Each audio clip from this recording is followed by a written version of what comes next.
Please welcome Daniel M. Jaffe.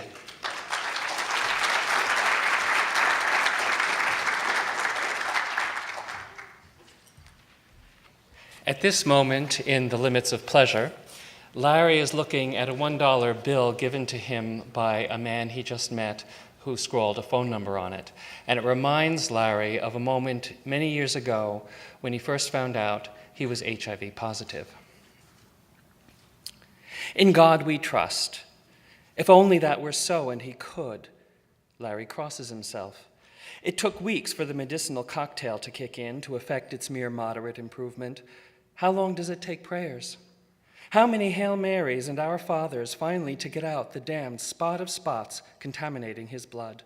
How many novenas and votive candles lit in Dorchester's St. Margaret's Church?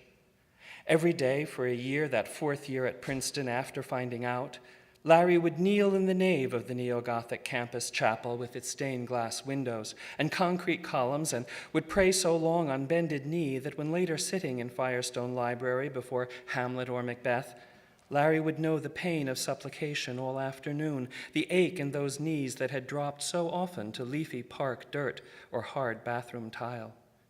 Supplication for succor, but not atonement. Larry'd done nothing wrong, nothing. Clouds and eclipses stain both moon and sun. All men make faults. And what is Larry but a man as nature made him? If only Larry could be saved by the God of altar boys and white-robed choirs, of Rubens' altarpieces and Jesus descending from the cross, muscular Jesus, tender Jesus, a man for whom Larry might indeed have given his life had Jesus been corporeal and willing to caress him, kiss him, hold him, speak tender words of godly love. Forgive if I blaspheme, Larry would think in the chapel while glancing furtively about to assure his solitude. And then, on sore, bruised knees, he would crawl up one aisle and down another to show dear Jesus that he, Larry, would willingly follow the Lord's holy suffering path if only he would sign that he was paying attention, that as Larry had asserted at rallies on Gay Pride Day, Jesus loved him too. Larry would sometimes lie awake in his dormitory single, in his narrow cot meant for one, and would slide close to the wall, press his body tight, his naked back against the hard white wall, would feel New Jersey's crusty mantle of wind and chill and rain bore through the castle's outer stone wall, through insulation and plaster to his body, God's chill touching his body, and he'd lie with his arm outstretched on the pillow, imagining Jesus there, brought down from the cross and resting in Larry's bed, beside him for Larry to comfort and nurse, the hero of heroes whose bloody forehead thorn marks Larry would gently flick with the tip of his tongue. Larry would move slowly down, lap the hand and foot and spear wounds clean, all the while tasting the Lord's blood, not as sweet purple wine, but as bitter red metal, the sacrifice of a newly shorn lamb.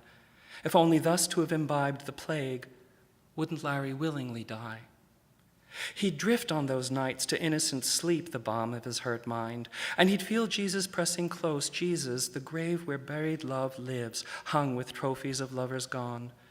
Two men lying together, the Lord loving Larry, the Son himself a father transcending all fathers, beyond Larry's own, who had said in the name of the Father, the Son, and the Holy Ghost, "Get out of my fucking house, you goddamn queer freak."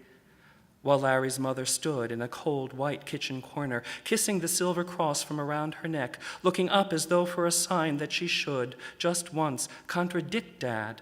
But how does Blessed Mary choose between her son and the father of her child when both are Lord? Loving Jesus holding him, a man who would never reject Larry, and Larry tasting the dying Lord's breath, the sweet frankincense and myrrh of his babyhood. But by morning, the space beside Larry in bed would be empty, Jesus having ascended during the night, having abandoned him after all. Thank you.